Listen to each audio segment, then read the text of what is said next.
PC, beli komputer atau alat-alat teknologi sana, Anda pulang ke rumah, maka pada saat Anda tiba di rumah yang Anda beli tadi itu sudah ketinggalan.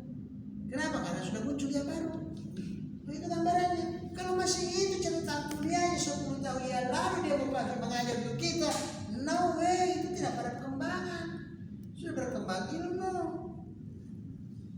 Itulah namanya profesionalisme. Iya.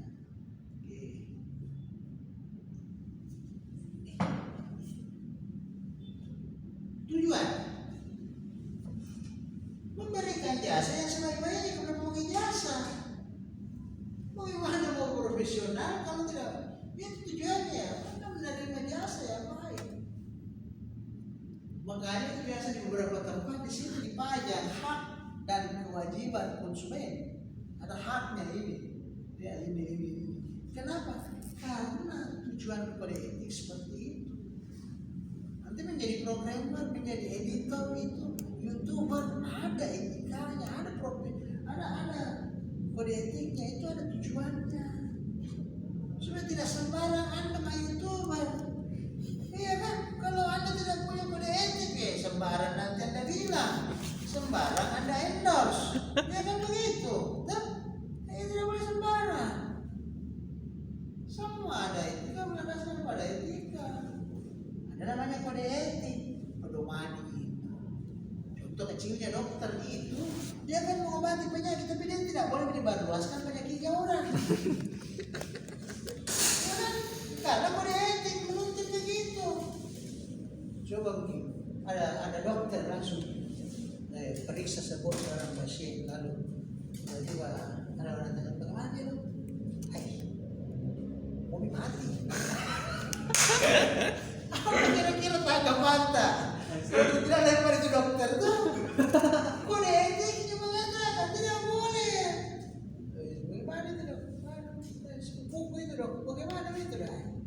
Berharap mau mati.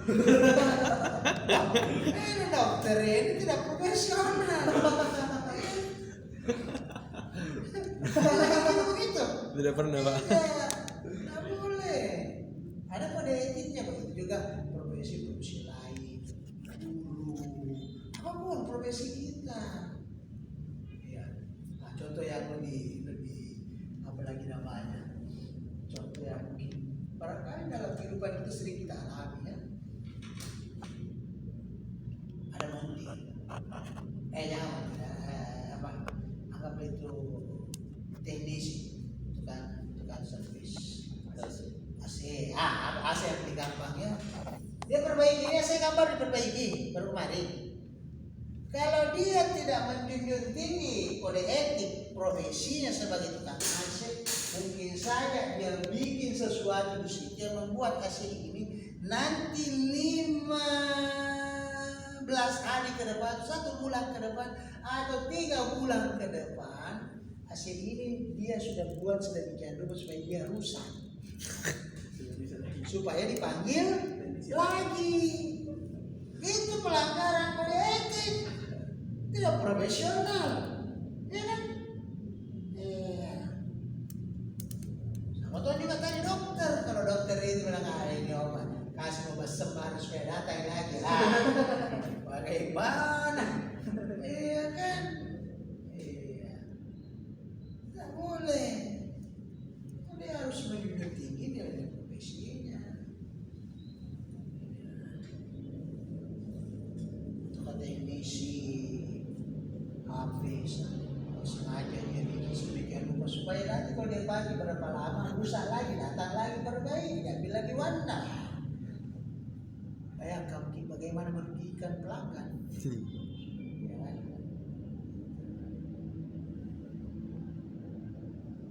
Pernah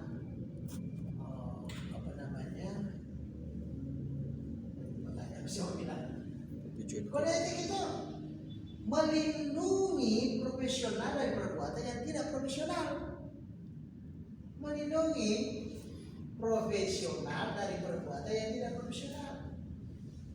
Kita kayak YouTuber yang profesional dengan kode etik, kita terlindungi untuk melakukan perbuatan yang tidak profesional. Apa itu perbuatan tidak profesional? merugikan orang lain. Dulu saya pernah punya teman di zaman sekitar tahun 95. Saya punya teman itu programmer handal. Saya juga akui kepintarannya. Kerja di sebuah perusahaan. Lalu kemudian satu penyakitnya itu, dia tidak bisa masuk kantor tepat waktu.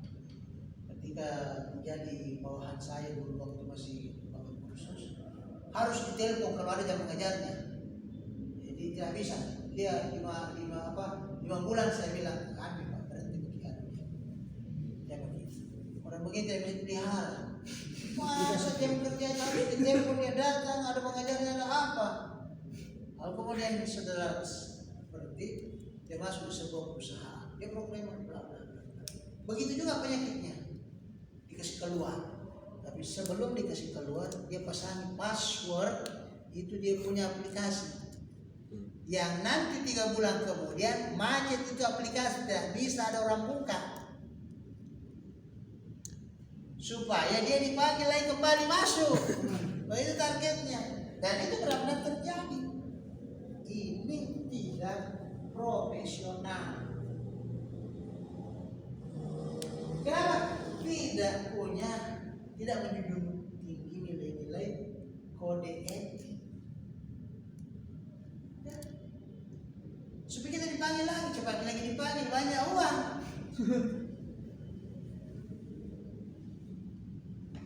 Bagaimana kira-kira kalau dokter begitu? Kasih saja obat yang dia minum supaya dia mencere-mencere, supaya datang lagi, atau sakit. Melanggar kode, jadi supaya kode etik kalau diikuti, itu menghindarkan kita dari perbuatan yang tidak profesional. Karena kita kan menjadi profesional. Iya, kalau kita profesional kan? Kalau kita kira-kira pikiran kita ini, mana lebih banyak pelanggan kita dengan cara yang profesional melayani dengan baik dibanding dengan cara curang seperti tadi. Mana lebih bagus? Lebih banyak pelanggannya kita. Maksudnya lebih banyak pelanggannya? Iya. Membuat orang banyak datang. Yang punya kode etik. Menjunjung tinggi kode etik atau yang tidak menjunjung tinggi kode etik. Bagaimana orang datang menjadi curang? Kalau dia melayani dengan baik, Pak. Misalnya dia melayani dengan baik. Dia apa? Melayani dengan baik. Sebenarnya tujuannya begitu. Kalau orang merasa nyaman, dia akan datang. Ya, tapi kalau orang merasa setiap kali saya dari dokter itu saya tak mau ceretin, mana dia berdatang lagi. Setiap kali perbaiki HP itu di situ, kan tambah bagus. Biasanya ada yang rusak yang lain, karena sengaja air. Dia kan, tapi kalau lebih bagus tahu di situ, dia akan bicara sama temannya. Di situ mau perbaiki bagus, saya jamin. Dan rekomendasi berarti kan pelanggan makin banyak. Tapi kalau kita bermain curang, pelanggannya bukan tambah banyak, tapi tambah hilang. Karena ya memang secara logika mungkin lebih banyak uang kita dapat, tapi lama-lama hancur.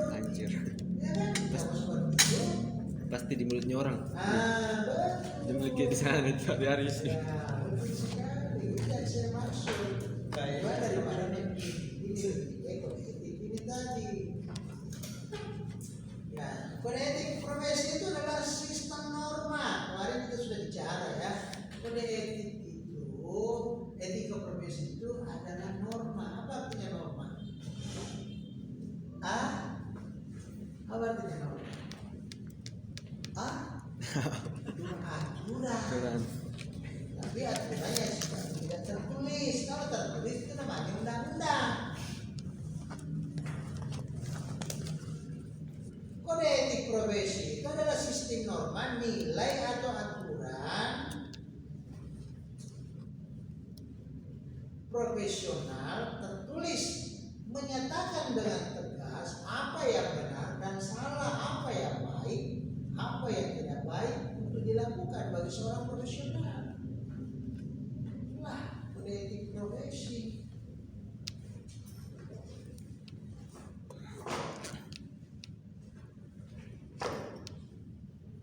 Perbuatan, jadi kode etik profesi itu adalah perbuatan yang benar dan salah yang dilakukan yang harus dihindari. Apa yang harus dilakukan, apa yang harus dihindari.